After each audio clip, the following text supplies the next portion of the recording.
आपकी बहुरानी ने तो मेरी अहमियत ख़त्म कर दी। सुधा ने सुषमा जी से जैसे शब्द कहे, चलिए माँ जी, गर्मा गर्म खाना खा लीजिए। सुषमा जी चौंकी है, आज बिना पूछे खाना बना भी लिया। इसने तो घर में मेरी अहमियत ही ख़त्म कर दी। टेबल पर बैठी तो मनपसंद खाना था, मगर पूछकर बनाने वाली बात कुछ और होती है। कुछ अनमने मन से पति से बोली, आपकी बहुरानी ने तो मेरी अहमियत ख़त्म कर दी। बिना पूछे बनाने लगी, अब घर पर हुक्म भी चलाएगी। चुप करो, 5 सालों से लगातार वो हमसे पूछकर हर काम करती है और तुम हर छोटी बड़ी बातों पर डांटती रहती हो। कुछ काम खुद से भी कर सकती हो, अब तक नहीं सीखी, कब से सिखा रही हूँ। और आज बहू ने बिना पूछे बना लिया तो परेशान काहे हो रही हो, सोने दो मुझे, कहकर करवट बदल कर सो गए। वहीं सुषमा जी अभी भी वही सोच रही थी कि बहू उसके घर से अस्तित्व मिटा रही है। ऐसे सोचते सोचते झपकी लगी तो वो भी सो गई और आंखें खुली तब तक बेटा मोहन ऑफिस से वापस लौट चुका था। दुखी मन लिए बाहर टेबल पर आकर बैठी। चाय के वक्त जो हो रहा था अभी कहने की सोच ही रही थी कि तभी सुधा चाय लेकर आ गई और साथ ही बैगन और गोभी के पकोड़े भी लेकर आ गई।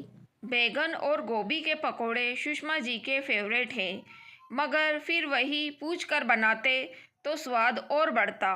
मगर बिना पूछे, लगता है मेरे राज करने के दिन लद गए। कितने अरमानों से बहू को सब कुछ सिखाया और वही बहू आज उसे दरकिनार करने पर तुली है।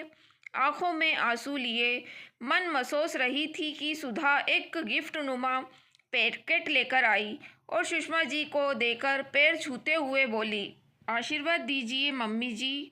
हूँ आशीर्वाद, मेरी अहमियत ख़त्म करके खुद का सिक्का जमाने में लगी है और दिखावे को आशीर्वाद।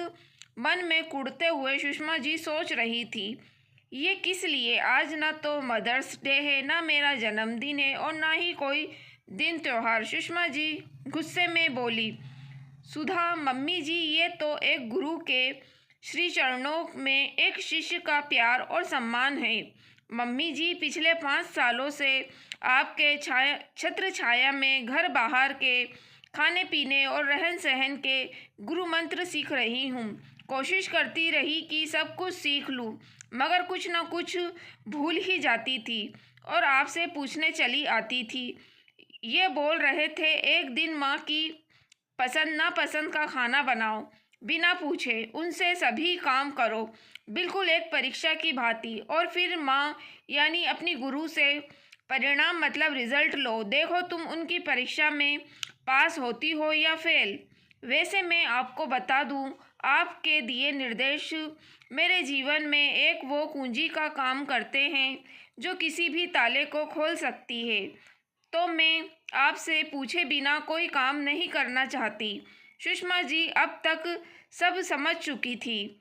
आंसू पोंछते हुए, सुधा तू बहू नहीं बेटी हो मेरी, और बेटियां हमेशा माँ की परछाई होती है, और परछाई भला कैसे फेल हो सकती है? 100% पूरी तरह पास। मेरी बच्ची और मेरी और हुई भूल चूक गलतियों को भी माफ़ करना, कहकर सुधा के गले लग गई। वहीं दूर खड़े मोहन और उसके पिताजी ये सब देखकर मुस्कुरा रहे थे। दोस्तों, अगर आपको कहानी पसंद आई हो तो प्लीज़ आप मेरे चैनल वॉइस ऑफ नीलोफर को सब्सक्राइब ज़रूर कीजिएगा और मेरी वीडियो को लाइक और शेयर भी ज़रूर कीजिएगा। Thank you for watching.